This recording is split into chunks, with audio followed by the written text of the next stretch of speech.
देखिए, एक बहुत ही इम्पोर्टेंट जो समस्या है वो है जो हमारे जमशेदपुर में जो ठेला वाले लोग हैं, जो लोग ठेला लगाते हैं और हमारे सारे शहर को खाना खिला रहे हैं, उनका समस्या क्या है। तो उन लोगों ने हमको बताया कि उन लोगों का ठेला आए दिन जो है वहाँ से तोड़ दिया जाता है जेएनएससी के द्वारा, क्योंकि उन लोगों के पास कोई वेंडर रजिस्ट्रेशन नहीं है। वो लोग इस शहर को खाना खिलाते हैं और उनके बदले में उनके पास रोजगार का कोई सृजन नहीं है। तो हम ये उन लोगों को वादा किए हैं कि सैटरडे के रात को हम लोग 8 मंडल जो जमशेदपुर का है, परवा माइंस हो गया, सीताराम डेरा हो गया, और उसके बाद टेल्को हो गया, बिरसा नगर हो गया, सिद्धगोड़ा हो गया, साक्षी हो गया, इन सारे जगहों पे हम लोग एक नाइट मार्केट शुरू करेंगे। अगर ठेला वाले लोग हमको वोट देते हैं, जनता हमको वोट देती है, हम जीत जाते हैं, तो जेएनएससी के साथ काम करके इन सारे लोगों का रजिस्ट्रेशन होगा और ये सारे लोग जो है वहाँ रात भर अपना बाज़ार लगा सकेंगे। शहर के लोगों के लिए भी बहुत अच्छा है कि नाइट मार्केट जो है उन लोगों को जाने का अवसर मिलेगा, उनको मज़ा आएगा और इन सारे लोगों को एक कमाई का स्रोत बढ़ेगा। ये बहुत इंपॉर्टेंट मुद्दा है, इससे हज़ारों जॉब्स का क्रिएशन होगा और शहर को रेवेन्यू बढ़ेगा, इन लोगों का रेवेन्यू बढ़ेगा। ये बहुत इंपॉर्टेंट मुद्दा है। तो इन लोगों को हमने प्रॉमिस किया है कि ठेला वाले और घोंचे वाले जितने भी लोग हैं जमशेदपुर में। दूसरा सबसे बड़ा मुद्दा जो हमको देखने को मिला है और हमको जनता जो बता रही है वो कि 11 बजे सुबह से कई बार तो रात भर और सुबह दिन भर 24 घंटे जो हैवी व्हीकल जो चलते रहता है रोड पे, 18 चक्का वाला ट्रेलर, 24 चक्का वाला ट्रेलर, ये भुनियाडी से होके चल रहा है, गोलमुड़ी से होके चल रहा है, एग्रीको से होके चल रहा है, साक्षी से होके चल रहा है। इससे हमेशा ट्रैफिक की सिचुएशन बनी रहती है और एक भय का माहौल बना रहता है। जब इसके बारे में हम पता किए तो ये पता चला कि जो नो एंट्री का जो वायलेशन पीरियड है वो रात को 11 बजे से है। तो कैसे फिर ठेला जो है मैंने जो हैवी व्हीकल से वो सुबह से चल रहा है, इसका तो कोई विरोध कर नहीं रहा है। और हमको तो ये बात जो है जनता बता रही है कि उनको बहुत परेशानी हो रहा है। हमारे दोनों जो प्रत्याशी हैं, मेन प्रत्याशी जो सबसे बड़ी बात पार्टियों के हैं, भारतीय जनता पार्टी और कांग्रेस के प्रत्याशी, लोग सिर्फ आपस में लड़ रहे हैं। वो लोग जनता को ये बता नहीं रहे हैं कि किस तरह से जनता का विकास करेंगे, किस तरह का ट्रैफिक का जो समस्या है उसका समाधान करेंगे, किस तरह जो ठेला वाला है जो 5,000-6,000 रुपया कमा के अपने बच्चों को पढ़ा भी नहीं पा रहा है, उसका कमाई का जरिया किस तरीक़ा से बढ़ाएंगे। तो हम दोनों प्रत्याशियों को ये कहते हैं कि आप लोग आपस में लड़ना छोड़िए और स्पर्धा के ऊपर रेस में आके और एक दूसरे से के ऊपर आरोप बनना बंद कीजिए कि परिवारवाद है, इन पर कीजिए कि वो भगोड़ा है। तो ये दोनों आरोप भी उनके ऊपर सही हैं, लेकिन ये और भी ज़्यादा उनके लिए सीरियस हो जाएगा अगर वो जनता के लिए अगर काम नहीं करेंगे।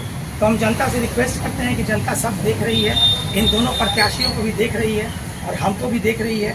हम ट्रैफिक का समस्या संभालेंगे, हम लोगों का रोजगार बढ़ाएंगे और हम ठेला वालों की कमाई बढ़ाएंगे।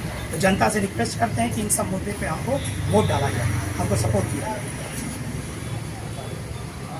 गर्मी का समय रहेगा तो सुबह 3 बजे तक कर सकते हैं। आज जो सारा शहर जो आप देखिए कि 9 बजे रात में शहर में डेडलॉक हो जाता है, पूरा का पूरा शहर बंद हो जाता है। तो आप दूसरे शहर को जाके देखिए, कलकत्ता को देखिए, बॉम्बे को देखिए, दिल्ली को देखिए, वहाँ रात में लोग खड़े होकर इंजॉय करते हैं अपना लाइफ का।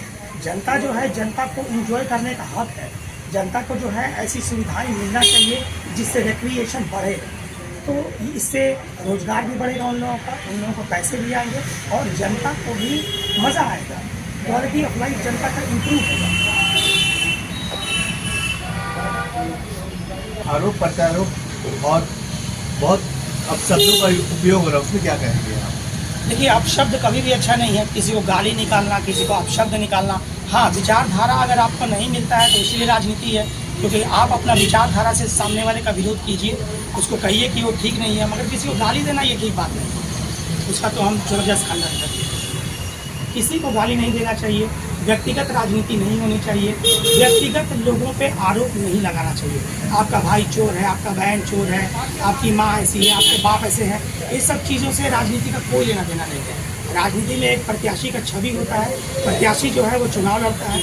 अगर प्रत्याशी ने कुछ गलत किया है, अगर प्रत्याशी चोर है और ये प्रूवन है कि वो चोर है, तब उसको चोर कहिए, लेकिन आपके पास कुछ साक्ष्य नहीं है तो आरोपों का ये जो चीज़ है किसी के लिए। राजनीतिक पार्टी द्वारा जो है 86 बस्ती का मुद्दा जो है बार बार उठाया जा रहा है, कहाँ तक जिससे लोग जो है उनको याद रखे और जीतने के बाद अभी वो फिर पश्चिमी में चुनाव लड़ने के लिए चले गए।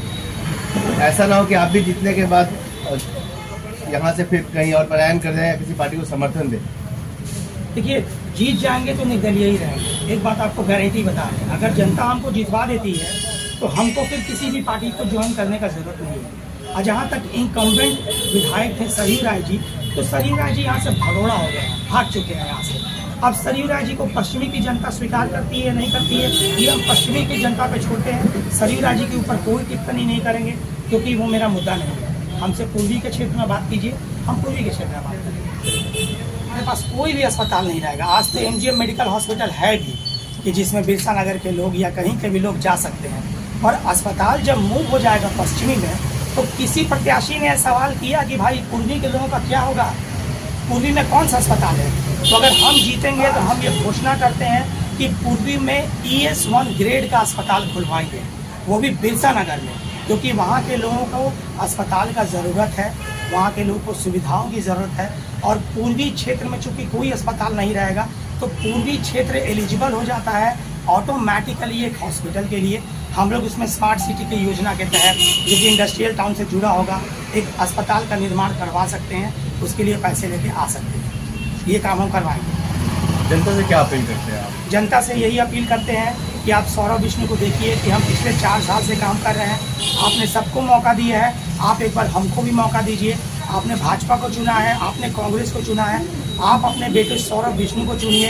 हम अपना तमाम ज़िंदगी का सुख सुविधा छोड़ के, अपना लाइफस्टाइल छोड़ के आपके लिए हम यहाँ में खट रहे हैं पिछले 4 साल से, क्योंकि हम देखे हैं कि आप लोगों का हाल यहाँ में कितना खस्ता है। शिक्षा का हवाला दें, स्वास्थ्य का हवाला दें, नौकरी का हवाला दें, आप लोगों का हालत अच्छा यहाँ पे नहीं है। आप लोगों का हम हक की लड़ाई लड़ेंगे। विधानसभा में पूर्वी का मुद्दा हमको चुन के भेजिए, विधानसभा में पूर्वी का मुद्दा गूंजेगा। आगामी पूजा त्यौहार को लेकर आप क्या बोलेंगे? ये बोलते हैं कि सारे जो जनतागण हैं उनको पूजा बहुत बहुत मुबारक हो, आपका पूजा मंगलमय जाए और आपकी ज़िंदगी में खुशियाँ आएँ, आप खूब पैसे कमाएं, खूब स्वस्थ होएं और हमको जितवाइए। इस बार हमको वोट दीजिए। आज आप जिन मुद्दों को लेकर के आए हुए हैं, प्रेस कॉन्फ्रेंस कर रहे हैं, क्या इससे पहले वहाँ की जनता ने जहाँ जहाँ का आपने नाम बताया, उससे पहले विधायक और सांसद से उन्होंने बात नहीं किया था? देखिए, जनता तो हमेशा बात करती है, जनता हमेशा चाहती है कि इन सब मुद्दों पर सवाल पूछा जाए, ये सब मुद्दे पूरा हो। और सच्चाई ये है कि जब नेता जीतता है तो ये सब मुद्दा पूरा नहीं होता, क्योंकि नेता के मतलब जीतने का मतलब होता है अपना करियर बनाना। कि हम विधायक बन गए तो मेरी लॉटरी लग गई, हम विधायक बन गए तो मेरा करियर होता है। हम अपना करियर छोड़ के आए हैं विधायक की लड़ने, इसलिए नहीं कि हमको कोई नया करियर बनाना है, इसलिए कि हमको समाज का सेवा करना है। मेरे सर पे धुन सवार है कि पूर्वी का जनता का लाइफस्टाइल प्रोग्रेशन, जो जीवन का स्तर होता है, उसको हमको सुधारना है किसी भी कीमत पर, और ये बिना पावर के हाथ में आए नहीं है। पूर्वी से 5 साल देखिए, आज वकील लोगों का फ़ोन आया था हमको कोर्ट से, नए कोर्ट से, और वकीलों ने हमको बोला कि भैया आपने ये जो मुद्दा बोला है कि सिर्फ कोर्ट को पावर है मालिकाना हक देने का, ये बिल्कुल सही है।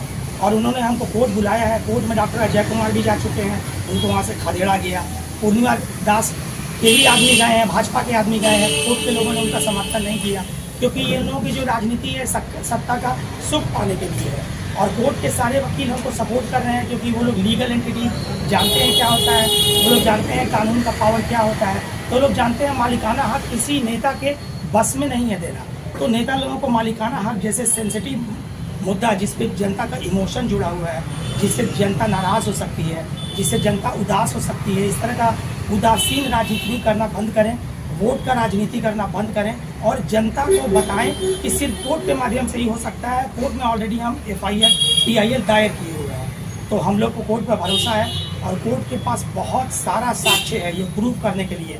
हम लोगों के पास ये साक्ष्य है कि हम लोग प्रूव करेंगे कि लोग कितने साल से रह रहे हैं, जिस ज़मीन पर रह रहे हैं उनको पानी का कनेक्शन है, जिस ज़मीन पर रह रहे हैं उनको बिजली का कनेक्शन है, जिस ज़मीन पर रह रहे हैं वहाँ से वो वोट करते हैं, उनके पास वोटर कार्ड है। तो फिर एडवर्स पोजीशन से तो मालिकाना हक उन्हीं को मिलेगा ना, और तो किसी को मिलेगा नहीं। ये किसी के कहने से तो होगा नहीं कि आप लीज के अंदर हैं, आप लीज के बाहर हैं, ये सब झूठा बात है। आप लीज के अंदर हो या आप लीज के बाहर हो, आपके पास छोटी सी कुटिया हो या आपके पास 10 करोड़ का बना हुआ मकान हो, कानून अमीर और गरीब में फ़र्क नहीं पड़ता।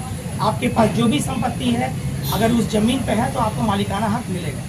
जमशेदपुर पूर्वी में जो है कुल्हान का सबसे बड़ा अस्पताल है NGM, जो पूरा खस्ते हाल में है, और कभी कभी ये सिचुएशन आ जाता है कि लोग के पास जो है अपना इलाज कराने के लिए तक का पैसा नहीं होता है, और ये भी कहा जाता है कि आपके अगर पास आयुष्मान नहीं है तो भी आपका इलाज नहीं होगा, उसके लिए आप क्या करेंगे? उसके लिए तो हम सोचे थे एक अलग प्रेस कॉन्फ्रेंस